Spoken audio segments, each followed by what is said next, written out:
War field ಅಲ್ಲಿ ಫಿರಂಗಿ ಗುಂಡುಗಳಿಗೆ ಜಗ್ಲಿಲ್ಲ ನಾನು. ಕೇವಲ 4 ಗೋಡೆಗಳ ಮಧ್ಯೆ ಗುಂಡು ಹಾಕೊಂಡು ಗೂಂಡಾಗಿರಿ ಮಾಡೋ ನಿನ್ನಂಥ ಹಲಾಲ್ ಟೋಪಿಗೆ ಹೆದರ್ಕೋತೀನಿ ಅಂತ ತಿಳ್ಕೊಂಡ್ಯಾ?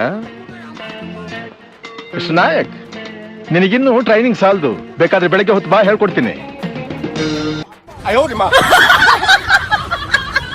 ಮಿಸ್ಟರ್ ಪುಣ್ಯಕೋಟಿ, ನೀವು ತಿಳ್ಕೊಂಡಿರೋ ಹಾಗೆ ಇದು ಸಾಧಾರಣ ಮರ ಅಲ್ಲ.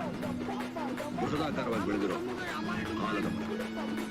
ಯಾವ ಕೆಟ್ಟ ಗಾಳಿನೂ ಇದನ್ನ ಸುಳಿಯಕ್ಕಾಗಲ್ಲ. No way. ಆ ವಿಚಾರ ಚರ್ಚೆನೇ ಆಗಿಲ್ಲ ಇಲ್ಲಿ. ಇಲ್ಲ, ಚಾನ್ಸೇ ಇಲ್ಲ. No way. ಬರೀ ಊಟಕ್ಕೆ ಸೇರಿದ್ರೆ ಸರ್? ಏನೇನು ಸ್ಪೆಷಲ್ ಸರ್ ಊಟದ್ದು? ನಿಮ್ಗೆ ಯಾಕೆ ಬೇಕದು? ತಿಕ್ಕ ಮುಚ್ಕೊಂಡು ಹೋಗಲ್ಲ ಒಳ್ಳೆ